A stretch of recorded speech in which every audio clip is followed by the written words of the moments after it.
ఉపవాసం దేవునితో సహవాసం. క్రీస్తునాథునియందు మిక్కిలి ప్రియులగు క్రైస్తవ సహోదరి సహోదరులారా, ఉపదేశకుని గ్రంథము 3వ అధ్యాయము 1వ వచనం నుంచి 4వ వచనం వరకు మనం చూసినట్లయితే, ఈ లోకంలో ప్రతి కార్యానికి కూడా ఒక నిర్దిష్టమైన సమయము కలదు. పుట్టుటకు ఒక సమయము, గిట్టుటకు ఒక సమయము, నాటుటకు ఒక సమయము, పెరికి వేటుకు ఒక సమయము, చంపుటకు ఒక సమయము, చికిత్స పొందుటకు ఒక సమయము, ఆనందించడానికి, సంతోషించడానికి, దుఃఖించడానికి, ఏడవడానికి ఒక సమయము ఉందని ఉపదేశకుడు చెబుతూ ఉన్నారు. ఈ యొక్క వచనాన్ని మనం ఈరోజు సువిశేష పట్టణంలో క్రీస్తు ప్రభుని ద్వారా వింటూ ఉన్నాం. అంటే యోహాను శిష్యులు, పరిసయ్యులు యేసు ప్రభు వద్దకు వచ్చి ఈ విధముగా అంటూ ఉన్నారు. యోహాను శిష్యులు, పరిసయ్యులు ఉపవాసం ఉండగా ఏలా నీ శిష్యులు ఉపవాసం ఉండరు అని ప్రశ్నిస్తూ ఉన్నారు. ఉపవాసం అనేది యూదా మత ఆచారంలో ఒక నిర్బంధమైన కట్టుబాటు.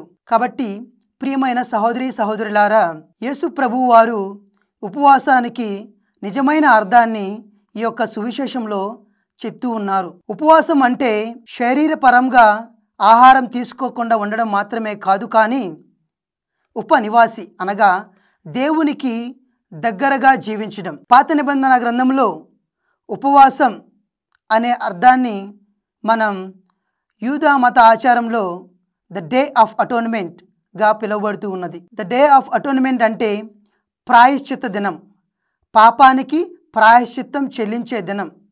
ఆ రోజున యూదా ప్రజలందరూ కూడా ప్రార్థనలు చేస్తూ ఉపవాసాలు ఉంటూ ఈ యొక్క రోజంతా కూడా దేవుని సన్నిధిలో వారు తమ జీవితాన్ని గడుపుతూ ఉంటారు. మోషే ప్రవక్త సీనాయి పర్వతం మీదకి దేవుణ్ణి కలవడానికి వెళ్ళినప్పుడు 40 దినముల పాటు ఉపవాసం ఉండడం మనం విని ఉన్నాం. కాబట్టి ప్రియమైన సహోదరి సహోదరులారా, క్రైస్తవ జీవితంలో ఉపవాసం అనేది ఒక ప్రాముఖ్యమైన అంశంగా మనం గమనించాలి. ఉపవాసం వలన మనం దేవుని వైపుకు త్రిప్పబడతాం. ఉపవాసం వలన పరిశుద్ధాత్మ మనలో నివాసం అవుతూ ఉన్నది. ఉపవాసం వలన మనం కీడు నుండి వైదొలగి దేవుని రక్షణను పొందగలుగుతాం. ఉపవాసం వలన దేవుని యొక్క మహత్తర కార్యములు మన జీవితంలో జరుగుతూ ఉంటాయి. ఉపవాసం వలన మనం దేవుని యొక్క మనను పొంది దేవుని యొక్క కరుణను మనం ఎల్లప్పుడూ కూడా మన జీవితంలో చూస్తూ ఉంటాం.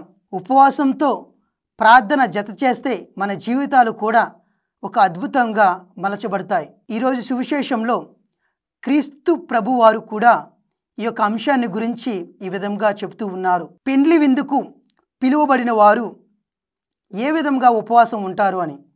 ఇక్కడ పెండ్లి కుమారుడైనటువంటి యేసుక్రీస్తు మన మధ్య నివసిస్తూ ఎల్లప్పుడూ కూడా మనలను పోషిస్తూ ఉన్నారు. కాబట్టి నిజమైన ఉపవాసం అంటే దేవునితో జతపడి జీవించడం. ఈ యొక్క అంశాన్ని మన హృదయాలలో పదిలపరుచుకుంటూ ఆ దేవాది దేవునికి ప్రార్థిస్తూ క్రీస్తుని సేవలో జీవిద్దాం. ఆమెన్.